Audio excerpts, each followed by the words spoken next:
तो आगे बढ़ते हैं हिंदी उर्दू के विश्वविख्यात एवं कालजयी कथाकार मुंशी प्रेमचंद के एक उपन्यास के साथ, जिसका नाम है रंगभूमि। शहर अमीरों के रहने और क्रय विक्रय का स्थान है। उसके बाहर की भूमि उनके मनोरंजन और विनोद की जगह है। उसके मध्य भाग में उनके लड़कों की पाठशालाएं और उनके मुकदमेबाजी के अखाड़े होते हैं, जहां न्याय के बहाने गरीबों का गला घोटा जाता है। शहर के आसपास गरीबों की बस्तियां होती है। बनारस में पांडेपुर ऐसी ही बस्ती है। वहां न शहरी दीपकों की ज्योति पहुंचती है, न शहरी छिड़काव के छींटे, शहरी जल स्रोतों का प्रवाह।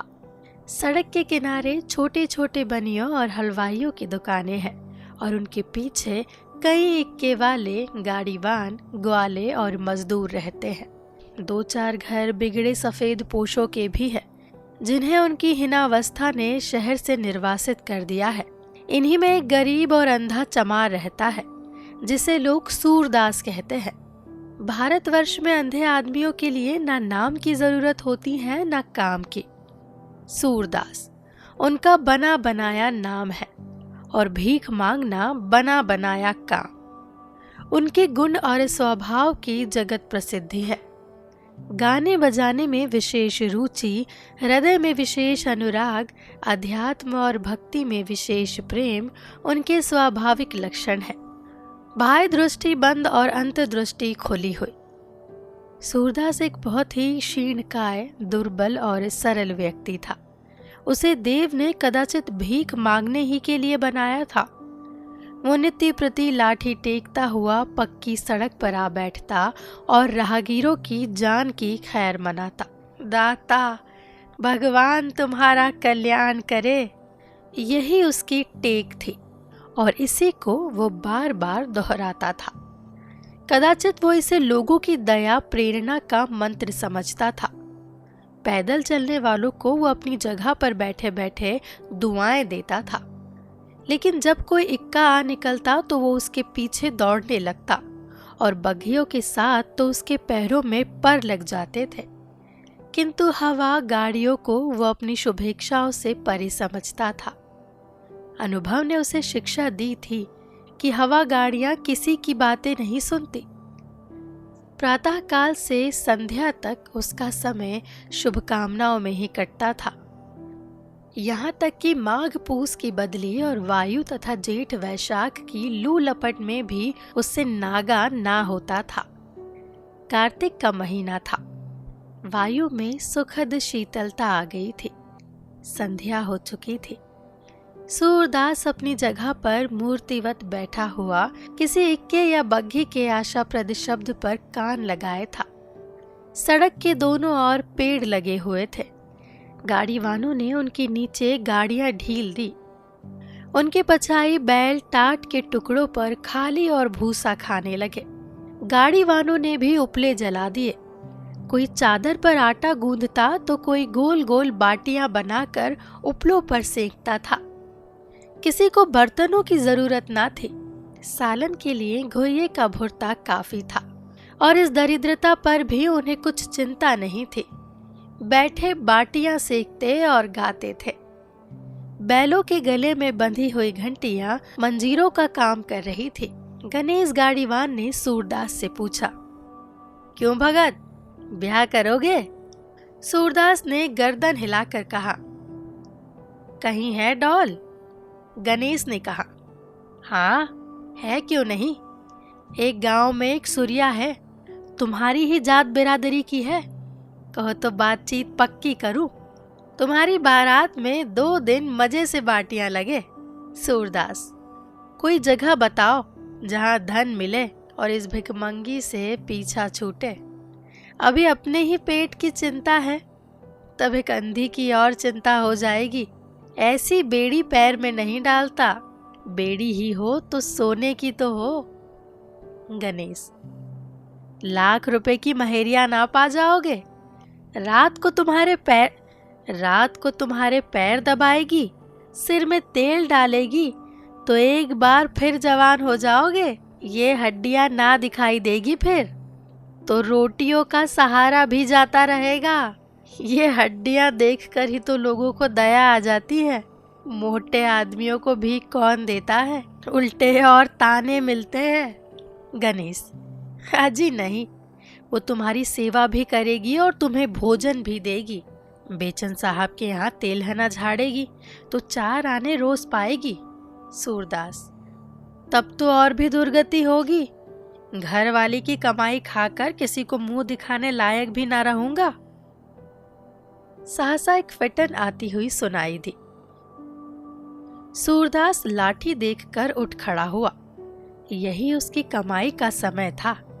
इसी समय शहर के रईस और महाजन हवा खाने आते थे।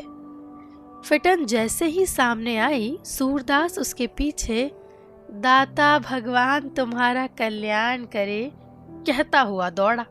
फिटन में सामने की गद्दी पर मिस्टर जॉन सेवक और उनकी पत्नी मिसेस जॉन सेवक बैठी हुई थी। दूसरी गद्दी पर उनका जवान लड़का प्रभु सेवक और छोटी बहन सोफिया सेवक थी। जॉन सेवक दोहरे बदन के गोरे चिट्टे आदमी थे। बुढ़ापे में भी चेहरा लाल था। सिर और दाढ़ी के बाल खिचड़ी हो गए थे। पहनावा अंग्रेजी था। मुख आकृति से गुरूर और आत्मविश्वास झलकता था। मिसेस सेवक को कालगति ने अधिक सताया था। चेहरे पर झुर्रियां पड़ गई थी और उसके हृदय की संकीर्णता टपकती थी, जिसे सुनहरी ऐनक भी ना छिपा सकती थी। प्रभु सेवक की मसें भीग रही थी। छरहरा दिल, एक हरा बदन, निस्तैद मुख, आंखों पर ऐनक, चेहरे पर गंभीरता और विचार का गाढ़ा रंग नजर आता था। आंखों से करुणा की ज्योति सी निकल पड़ती थी। वो प्रकृति सौंदर्य का आनंद उठाता हुआ जान पड़ता था। मिस सोफिया बड़ी बड़ी रसीली आंखों वाली लज्जाशील युवती थी। देह अति कोमल, मानो पंचभूतों की जगह पुष्पों से उसकी सृष्टि हुई हो। रूप अति सौम्य, मानो लज्जा और विनय मूर्तिमान हो गए हो। सिर से पांव तक चेतना ही चेतना थी। जड़ का कहीं आभास तक ना था। सूरदास फिटन के पीछे दौड़ता चला आता था। इतनी दूर तक और इतने वेग से कोई मंजा हुआ खिलाड़ी भी ना दौड़ सकता था। मिसेस सेवक ने नाक सिकोड़ कर कहा, इस दुष्ट की चीख ने तो कान के पर्दे फाड़ डाले। क्या ये दौड़ता ही चला जाएगा? मिस्टर जॉन सेवक बोले, इस देश के सिरे से ये बला ना जाने कब टलेगी। जिस देश में भीख मांगना लज्जा की बात ना हो, यहाँ तक कि सर्वश्रेष्ठ जातियां भी जिसे अपनी जीवन वृत्ति बना ले, जहाँ महात्माओं का एकमात्र यही आधार हो, उसके उद्धार में अभी शताब्दियों की देर है। प्रभु सेवक, यहाँ ये प्रथा प्राचीन काल से चली आती है। वैदिक काल में राजाओं के लड़के भी गुरुकुलों में विद्या लाभ करते समय भीख मांगकर अपना और अपने गुरु का पालन करते थे। ज्ञानियों और ऋषियों के लिए भी ये कोई अपमान की बात ना थी, किंतु वे लोग माया मोह से मुक्त रहकर ज्ञान प्राप्ति के लिए दया का आश्रय लेते थे। उस प्रथा का अनुचित व्यवहार किया जा रहा है। मैंने यहाँ तक सुना है कि कितने ही ब्राह्मण जो जमींदार है, घर से खाली हाथ मुकदमे लड़ने चलते हैं। दिन भर कन्या के विवाह के बहाने या किसी संबंधी की मृत्यु का हिला करके भीख मांगते हैं। शाम को नाच बेचकर पैसे खड़े कर लेते हैं। पैसे जल्द रुपये बन जाते हैं और अंत में कचहरी के कर्मचारियों और वकीलों की जेब में चले जाते हैं। मिसेस सेवक, साइस, इस अंधे को कह दो भाग जाए, पैसे नहीं है। सोफिया, नहीं मम्मा, पैसे हो तो दे दीजिए। बेचारा आधे मील से दौड़ा आ रहा है, निराश हो जाएगा। उसकी आत्मा को कितना दुख होगा। माँ, तो उसे किसने कहा था दौड़ने के लिए? सोफिया, नहीं, अच्छी मम्मी, कुछ दे दीजिए, बेचारा कितना हाफ रहा है। प्रभु सेवक ने जेब से केस निकाला, किंतु तांबे या निकल का कोई टुकड़ा ना निकला और चांदी का कोई सिक्का देने में माँ के नाराज होने का भय था। बहन से बोले, सोफी, खेद है, पैसे नहीं निकले। साइस, अंधे से कह दो धीरे धीरे गोदाम तक चला आए। वहाँ शायद पैसे मिल जाए। किंतु सूरदास को इतना संतोष कहाँ। जानता था गोदाम पर कोई भी मेरे लिए खड़ा ना रहेगा। कहीं गाड़ी आगे बढ़ गई तो इतनी मेहनत बेकार हो जाएगी। गाड़ी का पीछा ना छोड़ा, पूरे 1 मील तक दौड़ता चला गया, यहाँ तक कि गोदाम आ गया और फिटन रुकी। सब लोग उतर पड़े। सूरदास भी एक किनारे खड़ा हो गया, जैसे वृक्षों के बीच में ठूंठ खड़ा हो। हाफते हाफते बेदम हो रहा था। मिस्टर जॉन सेवक ने यहाँ चमड़े की आढ़त खोल रखी थी। ताहिर अली नाम का एक व्यक्ति उसका गुमाश्ता था, बरामदे में बैठा हुआ था। साहब को देखते ही उसने उठकर सलाम किया। जॉन सेवक ने पूछा, कहिए खां साहब, चमड़े की आमदनी कैसी है? ताहिर, हुजूर, अभी जैसी होनी चाहिए वैसी तो नहीं है, मगर उम्मीद है कि आगे अच्छी होगी। जॉन सेवक, कुछ दौड़ धूप कीजिए, एक जगह बैठे रहने से काम न चलेगा। आसपास के देहातों में चक्कर लगाया कीजिए। मेरा इरादा है कि म्यूनिसिपैलिटी के चेयरमैन साहब से मिलकर यहाँ एक शराब और ताड़ी की दुकान खुलवा दूं। तब आसपास के चमार यहाँ रोज आएंगे और आपको उनसे मेल जोल करने का मौका मिलेगा। आजकल इन छोटी छोटी चालों के बगैर काम नहीं चलता। मुझे को देखिए, ऐसा शायद ही कोई दिन जाता होगा जिस दिन शहर के 2-4 धनी मानी पुरुषों से मेरी मुलाकात ना होती हो। 10,000 की भी एक पॉलिसी मिल गई तो कई दिनों की भी दौड़ धूप ठिकाने लग जाती है। ताहिर, हुजूर, मुझे खुद फिक्र है। क्या जानता नहीं हूँ कि मालिक को 4 पैसे का नफा होगा तो वो ये काम करेगा ही क्यों। मगर हुजूर ने मेरी जो तनख्वाह मुकर्रर की है उसमें गुजारा नहीं होता। 20 रुपए का तो गल्ला भी काफी नहीं होता और सब जरूरतें अलग। अभी आपसे कुछ कहने की हिम्मत तो नहीं पड़ती, मगर आपसे ना कहूं तो किससे कहूं। जॉन सेवक, कुछ दिन काम कीजिए, तरक्की होगी। कहाँ है आपका हिसाब किताब? लाइए देखो। ये कहते हुए जॉन सेवक बरामदे में एक टूटे हुए मोढ़े पर बैठ गए। मिसेस सेवक कुर्सी पर बैठी। ताहिर अली ने हिसाब की बही सामने लाकर रख दी। साहब उसकी जांच करने लगे। 2-4 पन्ने उलट पलट कर देखने के बाद नाक सिकोड़ कर बोले, अभी आपको हिसाब किताब लिखने का सलीका नहीं है। उस पर आप कहते हैं कि तरक्की कर दीजिए। हिसाब बिल्कुल आईना होना चाहिए। यहाँ तो कुछ पता ही नहीं चलता है कि आपने कितना माल खरीदा और कितना माल रवाना किया। खरीदार को प्रति खाता 1 आना दस्तूरी मिलती है, वो कहीं दर्ज ही नहीं है। ताहिर, क्या उसे भी दर्ज कर दूं? जॉन सेवक, क्यों, वो मेरी आमदनी नहीं है? ताहिर, मैंने तो समझा कि वो मेरा हक है। जॉन सेवक, हरगिज नहीं, मैं आप पर गबन का मामला चला सकता हूँ। मुलजिमों का हक है। खूब, आपका हक तनख्वाह, इसके सिवा आपको कोई हक नहीं है। ताहिर, हुजूर, अब आइंदा ऐसी गलती ना होगी। जॉन सेवक, अब तक आपने इस मद में जो रकम वसूल की है वो आमदनी में दिखाई है। हिसाब किताब के मामले में मैं जरा भी रियायत नहीं करता। ताहिर, हुजूर, बहुत छोटी रकम होगी। जॉन सेवक, कुछ मुजायका नहीं, 1 ही पाई सही, वो सब आपको भरनी पड़ेगी। अभी वो रकम छोटी है, कुछ दिनों में उसकी तादाद सैकड़ों तक पहुंच जाएगी। उस रकम से मैं यहाँ एक संडे स्कूल खोलना चाहता हूँ। समझ गए? मेम साहब की ये बड़ी अभिलाषा है। अच्छा चलिए, वो ज़मीन कहाँ है जिसका आपने जिक्र किया था? गोदाम के पीछे की ओर एक विस्तृत मैदान था। यहाँ आसपास के जानवर चरने आया करते थे। जॉन सेवक यहाँ जमीन लेकर यहाँ सिगरेट बनाने का एक कारखाना खोलना चाहते थे। प्रभु सेवक को इसी व्यवसाय की शिक्षा प्राप्त करने के लिए अमेरिका भेजा था। जॉन सेवक के साथ प्रभु सेवक और उनकी माता भी जमीन देखने चली। पिता और पुत्र ने मिलकर जमीन का विस्तार नापा। कहाँ कारखाना होगा, कहाँ गोदाम, कहाँ दफ्तर, कहाँ मैनेजर का बंगला, कहाँ श्रमजीवियों के कमरे, कहाँ कोयला रखने की जगह और कहाँ से पानी आएगा। इन विषयों पर दोनों आदमियों में देर तक बातें होती रही। अंत में मिस्टर सेवक ने ताहिर अली से पूछा, किसकी जमीन है ये? हुजूर, ये तो ठीक से मालूम नहीं, अभी चलकर यहाँ किसी से पूछ लूंगा, शायद नायक राम पंडा की हो। आप उससे ये जमीन कितने में दिला सकते हैं? ताहिर, मुझे तो इसमें भी शक है कि वो इसे बेचेगा भी। जॉन सेवक, हाजी बेचेगा, उसका बाप भी बेचेगा, उसकी क्या हस्ती है। रुपए के 17 आने दीजिए और आसमान के तारे मंगवा लीजिए। आप उसे मेरे पास भेज दीजिए, मैं उससे बात कर लूंगा।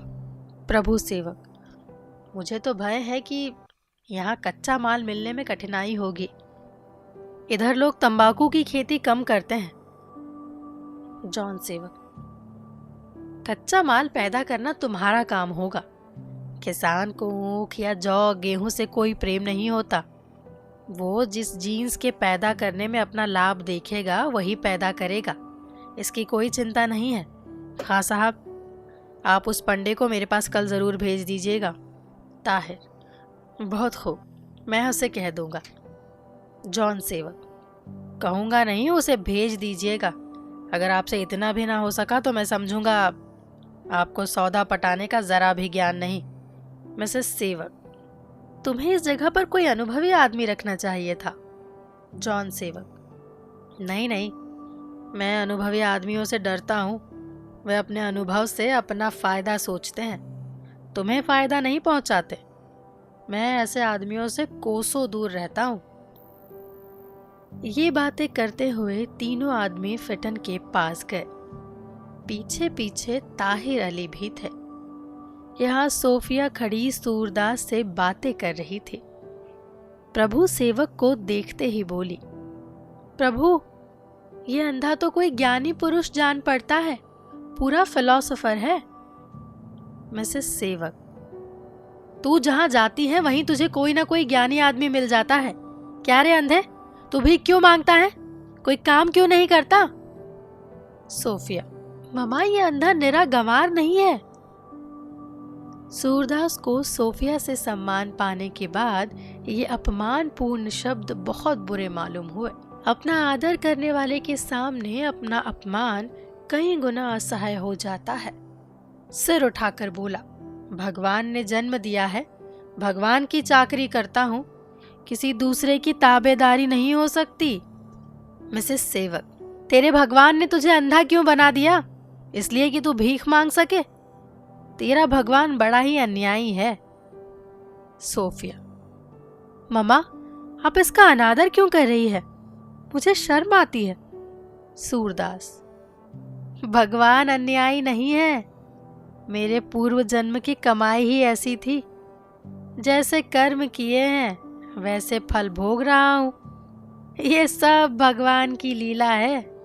वो बड़ा खिलाड़ी है, घरौंदे बनाता बिगाड़ता रहता है। उसे किसी से बैर नहीं, वो क्यों किसी पर अन्याय करने लगा? सोफिया, मैं अगर अंधी होती तो खुदा को कभी माफ ना करती। सूरदास, मिस साहब, अपने पाप सबको आप भोगने पड़ते हैं, भगवान का इसमें कोई दोष नहीं। सोफिया, मम्मा, ये रहस्य मेरी समझ में नहीं आता। अगर प्रभु यीशु ने अपने रुधिर से हमारे पापों का प्रायश्चित कर दिया तो फिर ईसाई समान दशा में क्यों नहीं है? अन्य मातवलंबियों की भांति हमारी जाति में अमीर गरीब, अच्छे बुरे, लंगड़े लूले सभी तरह के लोग मौजूद हैं। इसका क्या कारण है? मिसेस सेवक ने अभी कोई उत्तर ना दिया था कि सूरदास बोल उठा, मिस साहब, अपने पापों का प्रायश्चित हमें आप करना पड़ता है। अगर आज मालूम हो जाए कि किसी ने हमारे पापों का भार अपने सिर ले लिया तो संसार में अंधेर मच जाएगी। मिसेस सेवक, सोफी, बड़े अफसोस की बात है कि इतनी मोटी सी बात तेरे समझ में नहीं आती। हालांकि रेवरेंड पिम ने स्वयं कई बार तेरी शंका का समाधान किया है। प्रभु सेवक सूरदास से, तुम्हारे विचार में हम लोगों को वैरागी हो जाना चाहिए, क्यों? सूरदास, हाँ, जब तक हम वैरागी ना होंगे दुख से नहीं बच सकते। जॉन सेवक, शरीर में भभूत मलकर भीख मांगना स्वयं सबसे बड़ा दुख है, ये हमें दुखों से क्यों कर मुक्त कर सकता है? सूरदास, साहब, वैरागी होने के लिए भभूत लगाने और भीख मांगने की जरूरत नहीं। हमारे महात्माओं ने तो भभूत लगाने और जटा बढ़ाने को पाखंड बताया है। वैराग तो मन से होता है। संसार में रहे पर संसार का होकर ना रहे, इसी को वैराग कहते हैं। मिसेस सेवक, हिंदुओं ने ये बातें यूनान के स्टाइक से सीखी है, किंतु ये नहीं समझते कि इनका व्यवहार में लाना कितना कठिन है। ये हो ही नहीं सकता कि आदमी पर दुख सुख का असर ना पड़े। अब इसी अंधे को अगर इस वक्त पैसे ना मिले तो दिल में हजारों गालियां देगा। जॉन सेवक, हाँ, इसे कुछ मत दो, देखो फिर क्या कहता है। अगर जरा भी भुनभुनाया तो हंटर से बातें करूंगा, सारा वैराग भूल जाएगा। मांगता है भीख, धेले धेले के लिए मीलों कुत्तों की तरह दौड़ता है। उस पर दावा ये है कि वैरागी हूँ। जॉन सेवक कोचवान से बोला, कोचवान गाड़ी फेरो, क्लब होते हुए बंगले चलो। सोफिया, मामा कुछ तो जरूर दे दो, बेचारा आशा लगाकर इतनी दूर दौड़ा आया था। प्रभु सेवक, ओहो, मुझे तो पैसे भुनाने की याद ही ना रही। जॉन सेवक, हरगिज नहीं, कुछ मत दो, मैं इसे वैराग का सबक देना चाहता हूँ। गाड़ी चली। सूरदास निराशा की मूर्ति बना हुआ अंधी आंखों से गाड़ी की तरफ ताकता रहा, मानो उसे अब भी विश्वास ना होता था कि कोई इतना निर्दयी हो सकता है। वो उपचेतना की दशा में कई कदम गाड़ी के पीछे पीछे चला। सहसा सोफिया ने कहा, सूरदास, खेद है, मेरे पास इस समय पैसे नहीं है, फिर कभी आऊंगी तो तुम्हें इतना निराश ना होना पड़ेगा। अंधे सूक्ष्मदर्शी होते हैं। सूरदास स्थिति को भली भांति समझ गया। हृदय को क्लेश तो हुआ पर बेपरवाही से बोला, मिस साहब, इसकी क्या चिंता, भगवान तुम्हारा कल्याण करे, तुम्हारी दया चाहिए, मेरे लिए यही बहुत है। सोफिया ने माँ से कहा, मामा, देखा आपने, इसका मन जरा भी मैला नहीं हुआ। प्रभु सेवक, हाँ, दुखी तो मालूम नहीं होता। जॉन सेवक, उसके दिल से पूछो। मिसेस सेवक, मन ही मन गालियां दे रहा होगा। गाड़ी अभी धीरे धीरे चल रही थी। इतने में ताहिर अली ने पुकारा, हुजूर, ये जमीन पंडा की नहीं सूरदास की है, ये कह रहे हैं। साहब ने गाड़ी रुकवा दी। लज्जित नेत्रों से मिसेस सेवक को देखा। गाड़ी से उतरकर सूरदास के पास आए और नम्र भाव से बोले, क्यों सूरदास, ये जमीन तुम्हारी है? सूरदास, हाँ हुजूर, मेरी ही है, बाप दादों की इतनी ही तो निशानी बच रही है। जॉन सेवक, तब तो मेरा काम बन गया। मैं चिंता में था कि ना जाने कौन इसका मालिक है, उससे सौदा पटेगा भी या नहीं। जब तुम्हारी है तो फिर तो कोई चिंता ही नहीं। तुम जैसे त्यागी और सज्जन आदमी से ज्यादा झंझट ना करना पड़ेगा। अब जब तुम्हारे पास इतनी जमीन है तो तुमने ये भेष क्यों बना रखा है? सूरदास, क्या करूं हुजूर, अब भगवान की जो इच्छा है वो कर रहा हूं। जॉन सेवक, तो अब तुम्हारी विपत्ति कट जाएगी। बस ये जमीन मुझे दे दो, उपकार का उपकार और लाभ का लाभ, मैं तुम्हें मुंह मांगा दाम दूंगा। सूरदास, सरकार, पुरखों की यही निशानी है, बेचकर उन्हें कौन सा मुंह दिखाऊंगा। जॉन सेवक, यहीं सड़क पर एक कुआं बनवा दूंगा, तुम्हारे पुरखों का नाम चलता रहेगा। सूरदास, साहब, इस जमीन से मोहल्ले वालों का बड़ा उपकार होता है। कहीं एक अंगुल भर चरी नहीं है। आस पास के सब ढोर यहीं चरने आते हैं। बेच दूंगा तो ढोरों के लिए कोई ठिकाना ना रह जाएगा।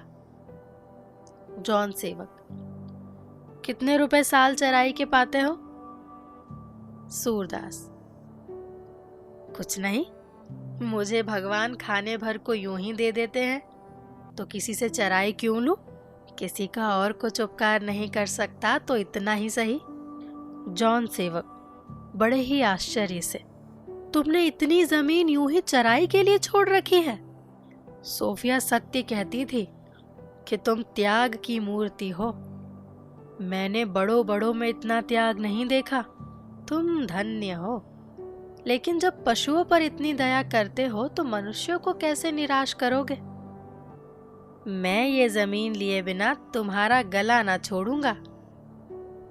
सूरदास: सरकार, ये जमीन मेरी है जरूर, लेकिन जब तक मोहल्ले वालों से पूछ ना लूं कुछ नहीं कह सकता। आप इसे लेकर क्या करेंगे?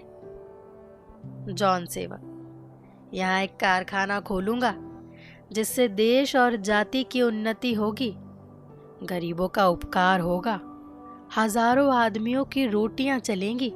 इसका यश भी तो तुम्हें ही होगा। सूरदास: हुजूर, मोहल्ले वालों से पूछे बिना मैं कुछ नहीं कह सकता। जॉन सेवक: अच्छी बात है, पूछ लो, मैं फिर तुमसे मिलूंगा। इतना समझ रखो कि मेरे साथ सौदा करने में तुम्हें घाटा ना होगा। तुम जिस तरह खुश होगे उसी तरह खुश करूंगा। ये लो।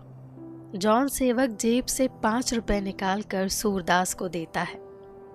मैंने तुम्हें मामूली भिखारी समझ लिया था, उस अपमान को क्षमा करो। सूरदास: हुजूर, मैं रुपए लेकर क्या करूंगा? धर्म के नाते 2-4 पैसे दे दीजिए तो आपका कल्याण मनाऊंगा, और किसी नाते से मैं रुपए ना लूंगा। जॉन सेवक: तुम्हें 2-4 पैसे क्यों दूं? इसे ले लो, धर्मार्थ ही समझो। सूरदास: नहीं साहब, धर्म में आपका स्वार्थ मिल गया है, अब ये धर्म नहीं रहा।